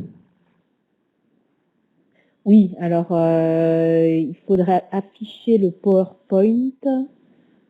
Voilà, c'est la magie. Donc, merci beaucoup. Donc oui, voyons un peu justement ces changements d'organisation, puisque d'après les réponses des personnes qu'on a interrogées, on voit qu'ils ont potentiellement été mal accompagnés et ça a pu être anxiogène pour eux et encore une fois tirer un peu la note de qualité de vie au travail vers le bas, puisque vous le voyez ici sur cette slide, donc en violet, ce sont les salariés. 1 sur 2 seulement estime avoir reçu des informations claires et suffisantes sur les raisons des changements d'organisation. Et c'est une baisse de l'ordre de 8 points par rapport à la précédente mesure. Donc on voit qu'aujourd'hui, on a à peine 1 sur 2 qui a été bien informé et seulement 42% qui nous disent avoir eu des informations claires et suffisantes sur la mise en œuvre de ces changements. Du coup, forcément, on voit qu'ils sont angoissés et 42% seulement sont rassurés par rapport à leur emploi suite à ces changements. Encore une fois, souvent dans les changements de structure, les changements d'organisation, c'est pas le changement qui est anxiogène, mais bien la façon dont il est présenté ou pas. Et là, on voit que c'est le manque d'information c'est l'information qui a manqué en fait par rapport à l'accompagnement sur ces changements et qui a pu provoquer une angoisse chez les salariés. Voyons maintenant ce que ça donne chez les dirigeants. Oups, je vais un petit peu vite en besogne. Voilà, chez les dirigeants, cette fois-ci en bleu, 60%, c'est un peu plus que les salariés, puisqu'ils étaient 1 sur 2, estiment avoir eu une information claire et suffisante sur les raisons des changements, mais c'est une baisse de 20 points par rapport à 2017. Donc on voit que c'est quand même une chute brutale par rapport au jugement sur l'information dont ils ont bénéficié. Et 57% a eu une information claire et suffisante sur la mise en œuvre de ces changements. Encore une fois, chute de 20 points par rapport à 2017. Et là, on est sur les dirigeants. Donc c'est encore plus inquiétant parce que c'est eux-mêmes aussi qui sont chargés de faire redescendre souvent ces informations au sein de la structure. Comment peuvent-ils le faire si eux-mêmes n'ont pas une information suffisante, claire sur où on va, dans quelle direction et pourquoi et comment je l'explique après à mes salariés? Bon, on voit que malgré tout, les dirigeants le gèrent mieux peut-être que les salariés parce que voilà, c'est pas du tout la même nature de poste. Hein. Ils n'ont pas du tout accès aux mêmes informations. Mais du coup, c'est vrai que voilà, on sent qu'ils sont un peu moins anxieux que les salariés sur ces points-là, puisque finalement 62% estiment que ces changements ont un impact positif sur leur travail. Donc voilà, c'est quand même un sentiment positif par rapport à ces changements parce que le niveau d'information des dirigeants n'est pas tout à fait le même que celui des salariés qui sont eux beaucoup plus anxieux par rapport à ces changements. Donc là, il y a un point clé à traiter dans le secteur, c'est voilà, l'information, la communication qui accompagne ces changements pour que ce soit moins anxiogène, notamment pour les salariés.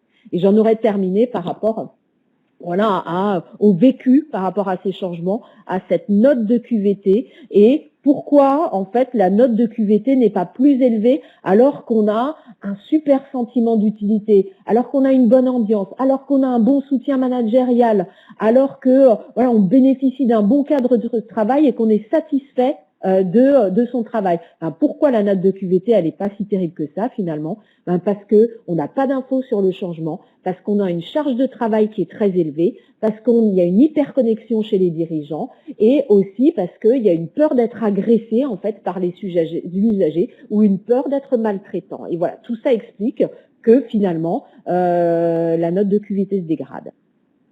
Et j'en aurais terminé en fait pour cette intervention sur les changements.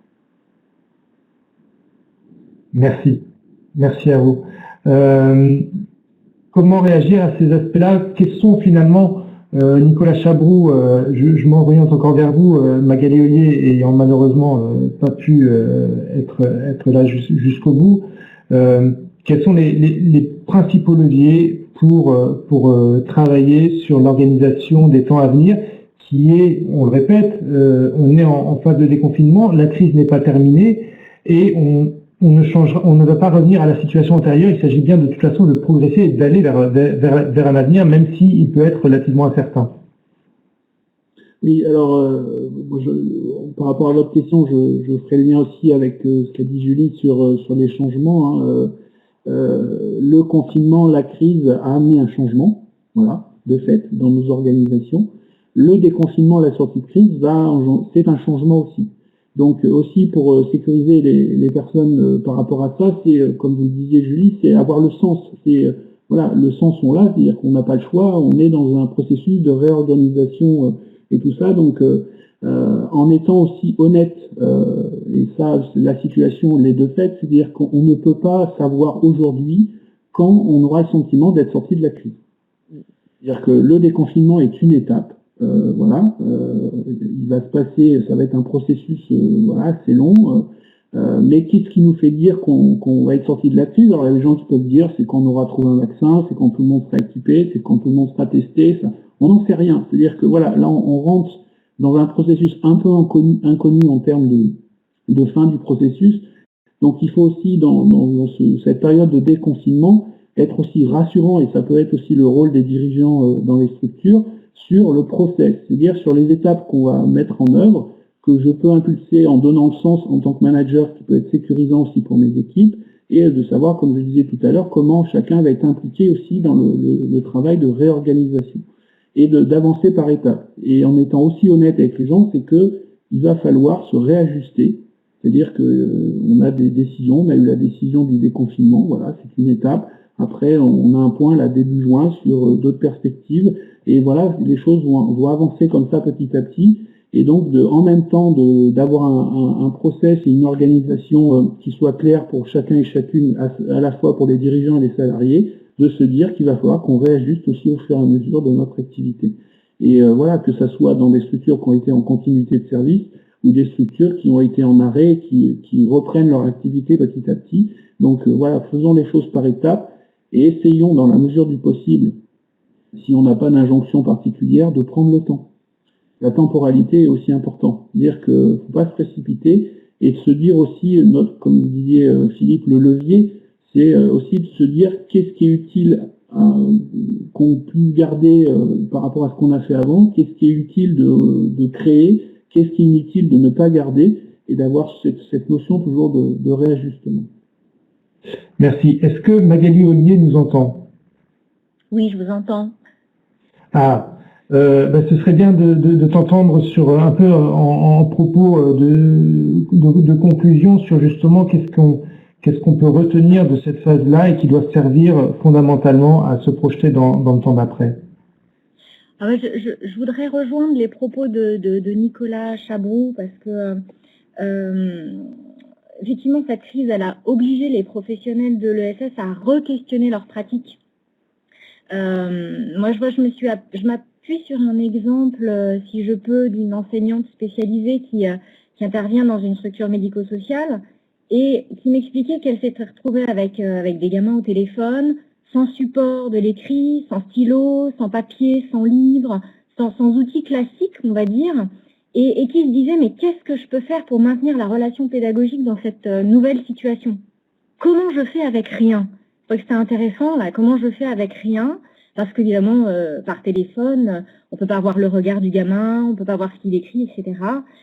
Et donc, c'est cette forme cette situation, elle a conduit à innover. Cette enseignante, elle m'expliquait qu'elle avait dû revoir ses techniques pédagogiques, elle a dû innover. Donc, en l'occurrence, ce qu'elle a fait, c'est qu'elle a pris un bouquin, elle a lu des histoires et elle a travaillé sur l'histoire avec les gamins qu'elle avait au téléphone. Et elle leur a demandé de dessiner l'histoire, de se questionner philosophiquement, etc.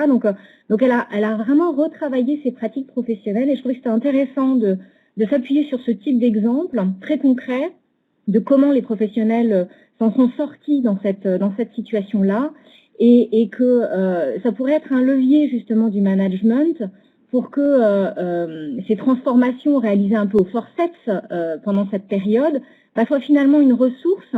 Et comment le faire? C'est justement d'engager un bilan, un retour d'expérience sur comment chacun a réussi à faire malgré tout, donc que ce soit dans ce cadre-là, dans le cadre du télétravail, dans des modes d'organisation solidaire, etc., pour construire collectivement des formes d'organisation et des manières de faire partagées par tous pour la suite, pour l'après-confinement, pour demain. Très très vite, mais parce que c'est important aussi d'aborder différents aspects. Est-ce que tu as vu remonter des exemples intéressants sur d'autres secteurs, comme par exemple, je sais pas, l'animation, sur la mutualité, sur l'insertion, dont on n'a peut-être pas suffisamment parlé ce matin?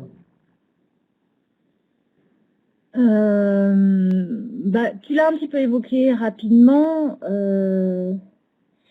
On était quand même surtout dans les initiatives qui ont été mises en place par les structures sur des formes de solidarité effectivement entre secteurs, entre établissements, au sein même des associations où on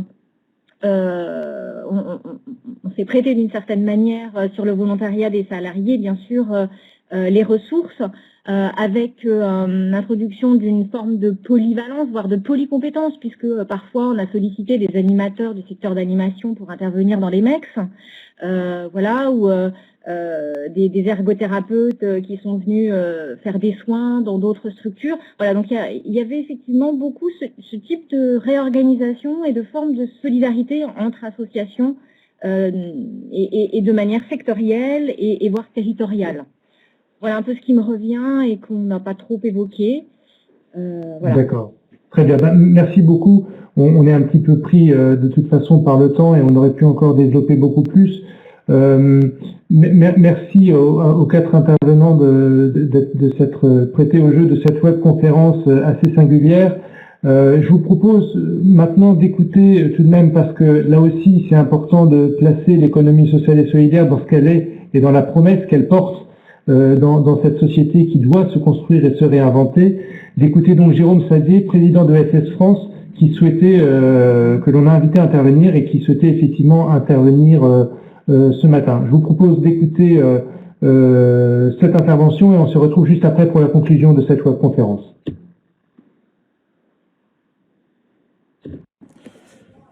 Bonjour à tous, je voulais tout d'abord remercier Quorum et son président Thomas Blanchette de son invitation à l'occasion de cette journée de travail sur la qualité de vie au travail et la présentation des études de Quorum.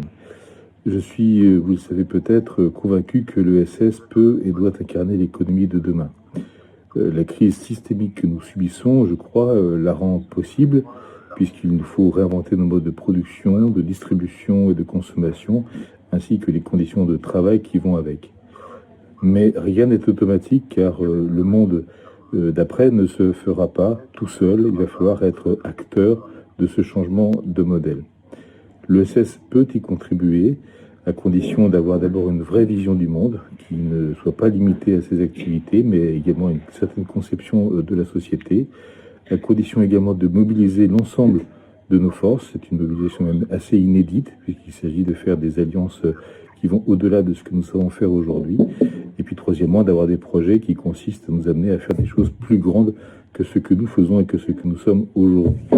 Dans ce contexte, le rôle de nos entreprises, de nos organisations, de nos associations sera évidemment essentiel. Dans ce contexte, pour répondre à ces enjeux, la question managériale et de la transformation de nos organisations sera évidemment stratégique. L'évolution des technologies, l'évolution de nos missions appelle à une autre organisation de travail.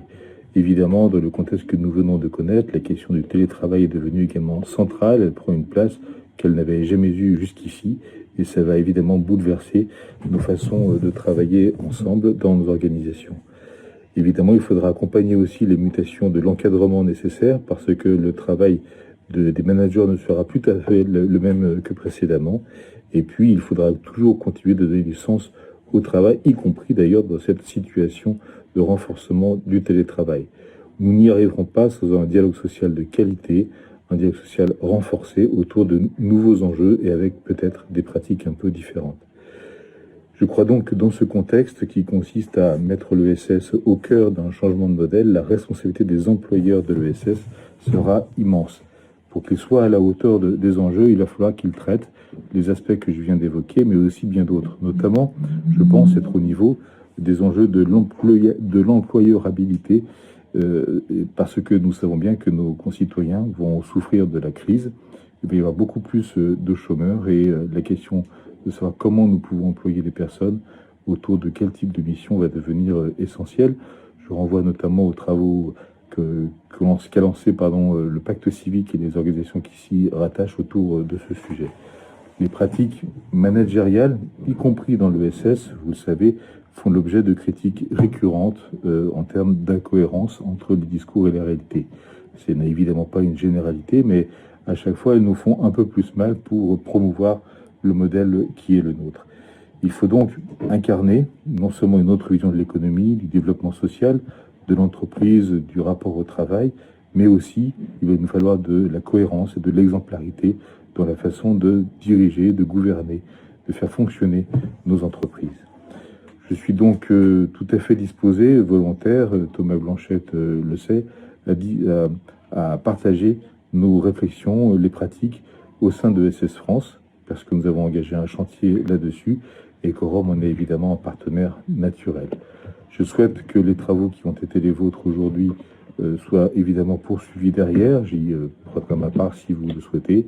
Je vous souhaite en tout cas à tous une bonne continuation, portez-vous bien et puis à très bientôt, je l'espère.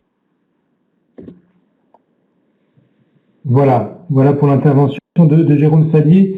Je me permettrai, même si c'était censé être la dernière intervention, peut-être de revenir sur un ou deux éléments, parce qu'il y a eu quand même quelques questions qui ont été posées auxquelles peut-être on n'a pas pu répondre dans le fil des discussions, même si j'en ai repris certaines sans nécessairement nommer la personne qui l'a posée.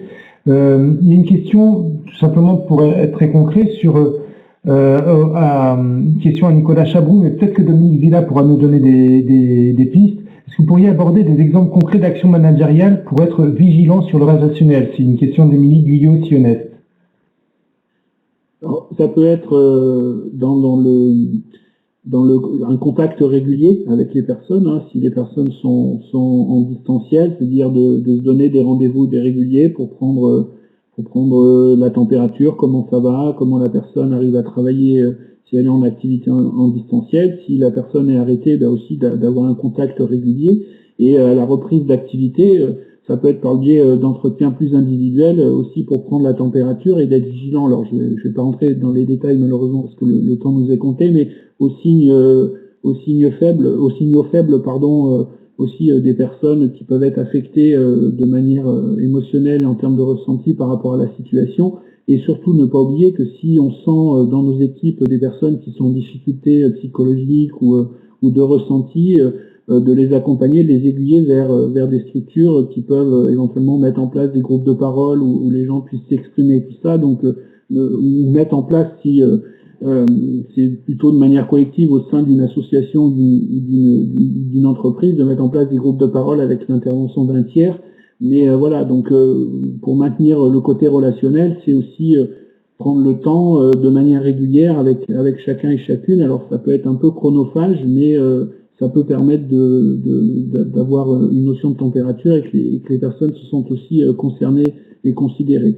Et puis voilà, de ne pas oublier cet aspect-là, parce que si après on retravaille sur une réorganisation, sur un retour d'expérience, et que le ressenti est trop difficile pour la plupart des salariés, ça peut être compliqué de se projeter si on n'a pas pris le temps que ce ressenti émotionnel puisse à un moment être verbalisé, soit à son manager, soit à un tiers si besoin. Voilà.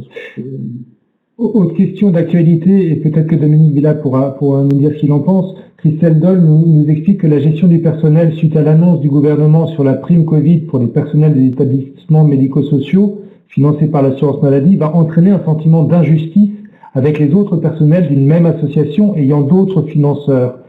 Il y a effectivement cette question-là de la reconnaissance du travail réalisé par les pouvoirs publics, et on sait que l'aide à domicile, encore une fois, s'est retrouvée considérée comme le parent pauvre de cette affaire-là. Comment est-ce qu'on gère ça sur le plan des relations avec les salariés qui peuvent effectivement vivre ça plutôt mal?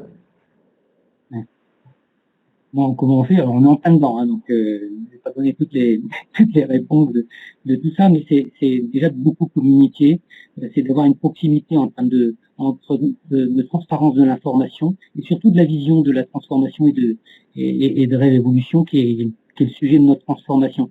Sur cette idée-là, je le dis souvent aux équipes et je dirais que ça rebondissement, ça va jusqu'à l'ensemble du personnel, du moins je l'espère, c'est que la reconnaissance, en réalité, ne passe pas par une prime.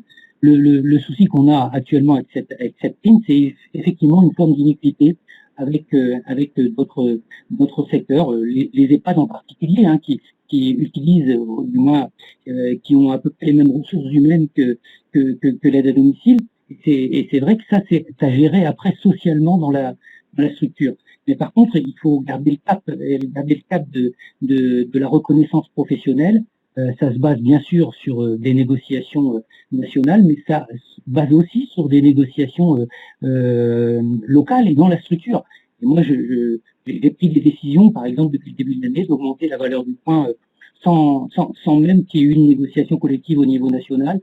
On prend des décisions sur des remboursements de déplacements qui sont bien supérieurs à la convention collective. On prend des décisions sur des temps de concertation importants, parce que si on est dans une structure délibérée, il faut de la délibération.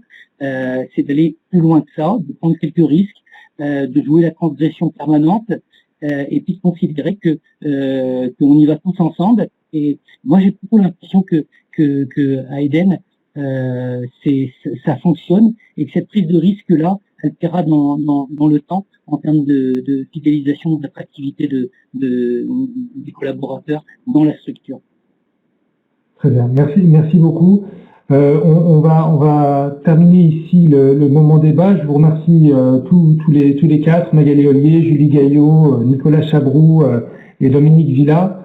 De toute façon, c'est un premier temps inévitablement. On est dans le chaud de l'histoire encore avec cette conférence, et il y aura un certain nombre de choses qui vont se passer après, bien sûr, et on aura sûrement plaisir à vous retrouver pour cela.